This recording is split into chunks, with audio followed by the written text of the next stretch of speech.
좌병준 목사님과 함께하는 매일 성경 큐티. 교우 여러분 안녕하십니까?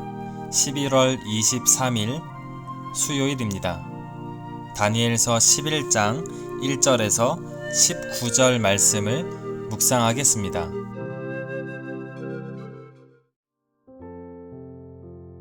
내가 또 메대 사람 다리오 원년에 일어나 그를 도와서 그를 강하게 한 일이 있었느니라.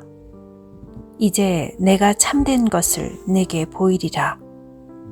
보라, 바사에서 또 새 왕들이 일어날 것이요.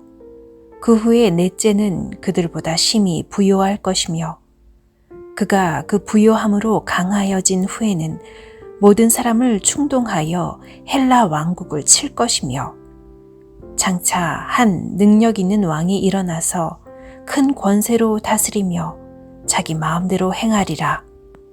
그러나 그가 강성할 때에 그의 나라가 갈라져 천하 사방에 나누일 것이나 그의 자손들에게로 돌아가지도 아니할 것이요.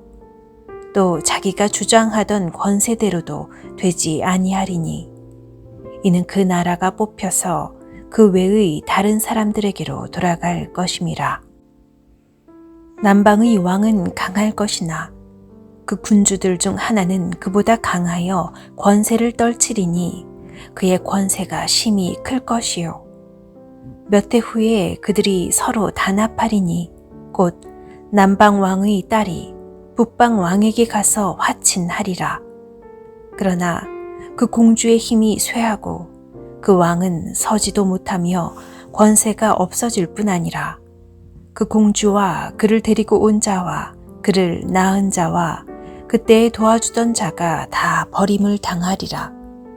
그러나 그 공주의 본 족속에게서 난 자 중에 한 사람이 왕위를 이어 권세를 받아 북방 왕의 군대를 치러 와서 그의 성에 들어가서 그들을 쳐서 이기고 그 신들과 부어 만든 우상들과 은과 금의 아름다운 그릇들은 다 노략하여 애굽으로 가져갈 것이요. 몇 해 동안은 그가 북방 왕을 치지 아니하리라. 북방 왕이 남방 왕의 왕국으로 쳐들어갈 것이나 자기 본국으로 물러가리라. 그러나 그의 아들들이 전쟁을 준비하고 심히 많은 군대를 모아서 물이 넘침같이 나올 것이며 그가 또 와서 남방 왕의 견고한 성까지 칠 것이요. 남방 왕은 크게 노하여 나와서 북방 왕과 싸울 것이라. 북방 왕이 큰 무리를 일으킬 것이나 그 무리는 그의 손에 넘겨준 바 되리라. 그가 큰 무리를 사로잡은 후에 그의 마음이 스스로 높아져서 수만 명을 엎드러뜨릴 것이나 그 세력은 더하지 못할 것이요. 북방 왕은 돌아가서 다시 군대를 전보다 더 많이 준비하였다가 몇 대, 곧 몇 해 후에 대군과 많은 물건을 거느리고 오리라. 그때에 여러 사람이 일어나서 남방 왕을 칠 것이요. 내 백성 중에서도 포악한 자가 스스로 높아져서 환상을 이루려 할 것이나 그들이 도리어 걸려 넘어지리라. 이에 북방 왕은 와서 토성을 쌓고 견고한 성읍을 점령할 것이요. 남방 군대는 그를 당할 수 없으며 또 그가 택한 군대라도 그를 당할 힘이 없을 것이므로 오직 와서 치는 자가 자기 마음대로 행하리니 그를 당할 사람이 없겠고 그는 영화로운 땅에 설 것이요. 그의 손에는 멸망이 있으리라. 그가 결심하고 전국의 힘을 다하여 이르렀다가 그와 화친할 것이요. 또 여자의 딸을 그에게 주어 그의 나라를 망하게 하려 할 것이나 이루지 못하리니 그에게 무익하리라. 그 후에 그가 그의 얼굴을 바닷가로 돌려 많이 점령할 것이나 한 장군이 나타나 그의 정복을 그치게 하고 그 수치를 그에게로 돌릴 것이므로 그가 드디어 그 얼굴을 돌려 자기 땅 산성들로 향할 것이나 거쳐 넘어지고 다시는 보이지 아니하리라.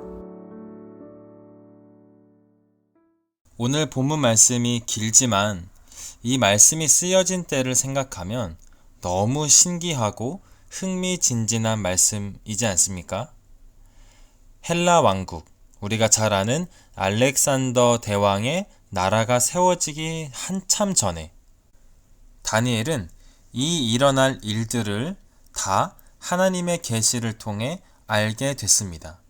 그것이 지금까지도 기록되어 성경 속에 남아있는 이 예언의 말씀들입니다. 너무 신기합니다. 하나님께서 세상에 일어날 일들을 미리 알려주시기도 하시고 세상에 일어날 일들을 미리 대비하게도 하시는 우리의 하나님은 정말 신통방통한 크신 하나님이십니다. 우리가 신앙생활을 하면서 말씀을 붙잡고 살아야 하는 이유도 우리의 믿음을 점검하며 하나님에 대한 신뢰를 굳건하게 해야 하는 이유도 여기에 있습니다. 앞으로 벌어질 일들에 대해서 다니엘은 미리 알게 되는 은총을 받았지만 앞으로 벌어질 그 일들은 결코 좋은 일들이 아니었습니다. 이스라엘 민족 입장에서는 자신의 나라를 사이에 두고 북방의 제국과 남방의 왕국이 계속해서 싸우고 다투고 쉼없는 전쟁을 일으키는 환란의 소용돌이를 보게 된 것입니다. 지금 본문에 나와 있진 않지만 다니엘은 암울한 미래를 미리 알게 됐다고 해서 낙심하거나 좌절하고 하나님에 대한 원망을 갖기보다는 그 시대를 살아갈 수 있는 은혜를 구하는 기도를 했을 것입니다. 페르시아 왕국, 알렉산더의 헬라 제국, 로마 왕국, 그리고 오랜 시간 동안 지역의 패권을 장악했던 애굽 왕국, 그 엄청난 왕국과 제국들 사이에 껴서 생존하고 살아남았던 이스라엘의 역사는 우리에게 한 가지 지혜를 알려줍니다. 큰 나라와 제국이 오래가지 못한다.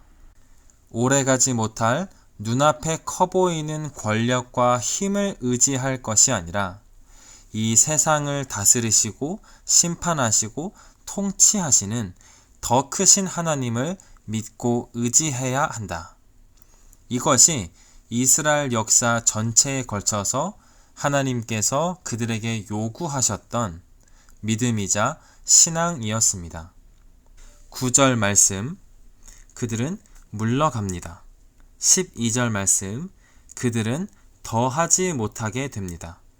14절 말씀, 그들은 자신들의 뜻을 이루지 못하고 넘어집니다. 17절 말씀, 결국에 이 거대한 나라들은 자신들의 뜻을 이루지를 못합니다. 시대를 요란하게 하는 거대한 제국들의 흥망성쇠 속에 결국 눈에 보이는 거대한 제국들은 자신들의 뜻을 이루지 못했습니다. 하지만 우리가 아는 것처럼 하나님께서는 당신의 뜻을 늘 이루시며 이끌어 오셨습니다. 우리는 세상의 거대한 나라, 세상의 거대한 힘보다 믿음으로 더 크신 하나님을 붙잡고 살아야 할 줄 믿습니다. 세상의 힘을 믿는 것도 아니고 내 삶에 가장 가까이 있지만 나 자신을 가장 많이 속이는 내 마음과 결단과 의지를 믿는 것도 아니고 오직 우리의 삶에 하나님의 말씀을 주시고 우리의 삶을 책임져 주시는 그 좋으신 하나님만을 붙잡고 살아가는 복된 은혜가 있길 주님의 이름으로 축원합니다. 수요일 소그룹과 다음 세대를 위한 기도. 모든 소그룹이 모이기에 힘쓰게 하시니 감사합니다. 소그룹으로 모일 때마다 마음과 마음이 닿고 믿음이 자라가는 신앙 공동체 되게 하옵소서. 교회 학교에서도 소그룹으로 모입니다. 서로 힘을 주고 기도해주는 믿음의 동역자로 연결되어 함께 큰 기쁨을 누리게 하옵소서. 소그룹 리더와 헬퍼, 교육부서의 교사와 쌈장들에게 받은 은혜와 사랑의 힘으로 사람을 돌보고 주어진 일에 기꺼이 헌신하게 하옵소서. 주의 진리는 넓은 궁창에 이르나니